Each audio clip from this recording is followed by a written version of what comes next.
New Zealand just completed one of the most jaw-dropping engineering projects in its entire history, and the numbers alone will make your head spin.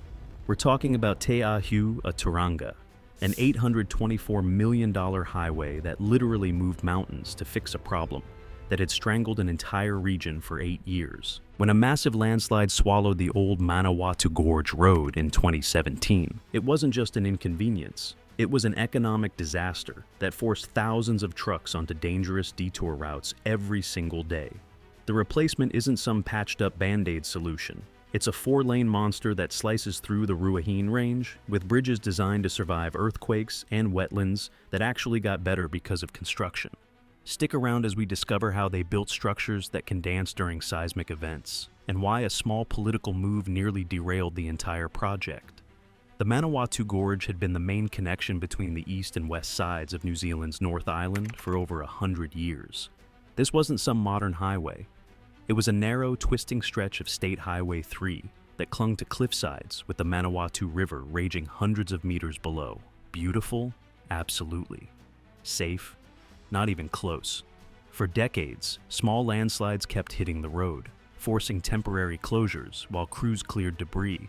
Everyone knew the gorge was living on borrowed time, but nobody expected what happened on April 24, 2017. A series of massive slips sent 15,000 cubic meters of rock crashing down onto the road.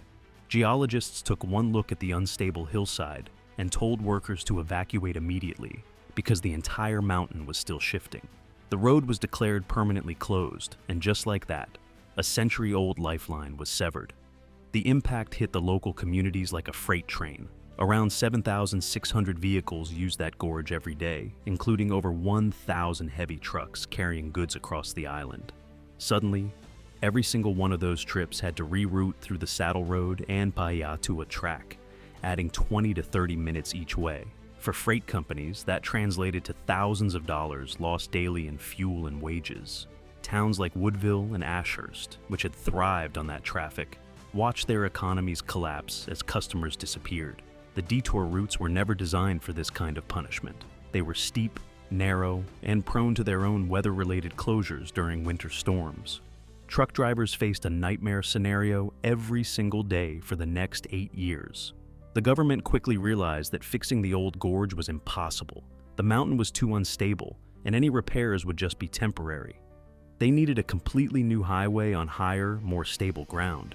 And that decision kicked off the biggest road construction project in New Zealand's history. Engineers studied 18 different route options before settling on the final design. They needed a path that could handle future growth, survive earthquakes, and avoid the geological chaos that killed the old road. The winning route was 11.5 kilometers long, bypassing the gorge entirely by climbing north through the Ruahine Range. This wasn't just an upgrade from 2 lanes to 4. It was a complete reimagining of how to build roads in one of the most geologically violent places on Earth. Construction officially started in January 2021, and the scale was absolutely insane. Crews had to move 6.5 million cubic meters of earth, which is roughly equivalent to 2,600 Olympic swimming pools worth of dirt and rock. Some of the cuts reached 55 meters deep, essentially carving trenches the height of a 15-story building just to keep the gradient manageable for heavy trucks. The embankments on the other side reached 28 meters high, and these weren't just random piles of dirt. They were carefully engineered structures designed to hold firm during a major earthquake. The weather made everything worse. The Ruahine Range is famous for horizontal rain and winds strong enough to knock workers off their feet. At the peak of construction, over 2,500 people were cycling through the site, working in shifts to take advantage of every dry day. Managing water became a massive headache. With steep slopes and heavy rainfall, a single storm could wash away months of progress if the drainage wasn't perfect. Engineers installed 40 culverts and created 5 kilometers of constructed streams to control runoff. They also built 6 wetlands to naturally filter water before it reached the Manawatu River. Because of the sheer volume of asphalt needed, they built an on-site plant that pumped out 43,000 tons of road surface. The highway features brutal gradients at both ends, 10% at the Ashhurst side and 8.5% at Woodville. For a loaded truck, those are serious climbs, so the pavement had to be engineered to withstand constant punishment. But the real showstoppers weren't the earthworks, they were the bridges. 6 major structures punctuate the highway, but 2 of them are absolute engineering masterpieces. The Parahaki Bridge stretches 295 meters across the Manawatu River, and building it was a nightmare because the entire area sits on active fault lines. You can't just pour concrete and hope it survives the next big shake. The bridge had to be designed to move. Engineers used what's called a low-damage seismic design, installing lead rubber bearings under the structure.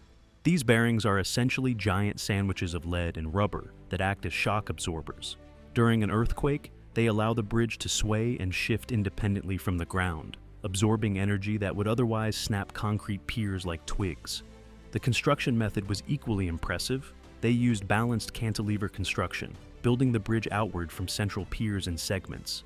Each segment weighed over 100 tons and was cast in place using a specialized machine called a form traveler. Then there's the eco-viaduct, which was designed specifically to protect a sensitive wetland filled with rare plants like swamp mare and raupo. Instead of filling in the valley or bulldozing an embankment, they flew the highway 300 meters over the top on massive piers. This allowed the ecosystem below to remain completely undisturbed. The Alliance even created a public walking path underneath where people can experience the restored wetland while standing beneath the highway. Working with their Maori partners, the Alliance integrated cultural artworks directly into the bridges and lookouts. You'll see mahi toi carved into concrete and steel, telling stories of the land and the people who have lived there for centuries. These structures aren't just functional crossings. They represent a new approach to infrastructure in New Zealand, where engineering and indigenous culture work together from day one. But just when everything seemed on track, a political firestorm nearly derailed the entire celebration. In August 2024, with the highway almost finished, the government dropped a bombshell. They announced plans to charge a toll of $4.30 for cars and $8.60 for trucks. For a region that had suffered through 8 years of detours and economic pain, this felt like a slap in the face. The backlash was immediate and brutal. Town halls packed with furious residents who argued this wasn't some luxury highway. It was a replacement for a road that should never have failed in the first place. Palmerston North Mayor Tracy Collis became the face of the resistance, calling the toll proposal completely unacceptable and rallying communities to flood the consultation process with submissions. And flood it they did.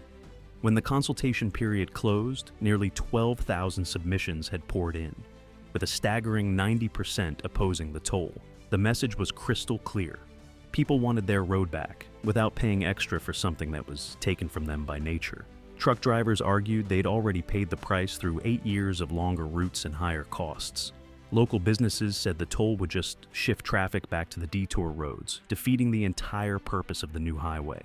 The government found itself backed into a corner. In December 2024, Transport Minister Simeon Brown announced the toll would not proceed.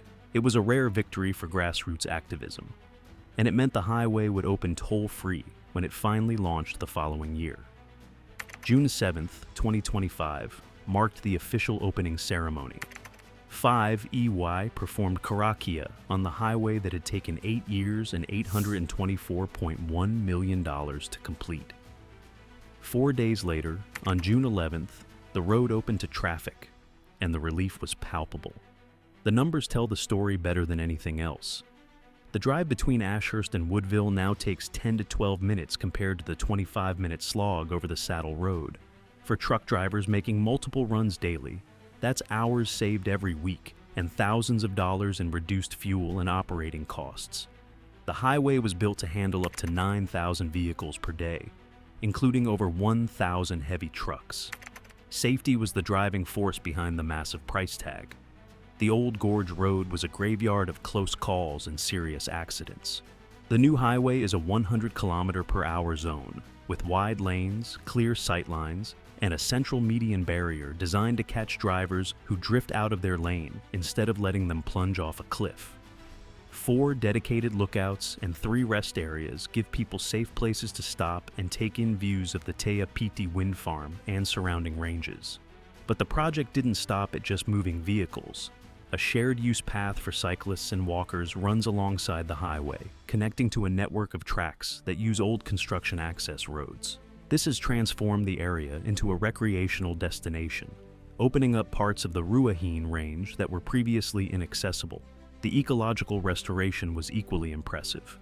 Crews planted 1.8 million native trees and shrubs and rehabilitated 28 kilometers of streams. There's even discussion about reopening parts of the old Gorge Road for walking and cycling, turning a disaster zone into a heritage trail. The closure of the gorge in 2017 was a catastrophe, but it forced New Zealand to think bigger. By moving the highway out of the unstable gorge and over the mountain, engineers created a route that's faster, safer, and far more resilient to future disasters.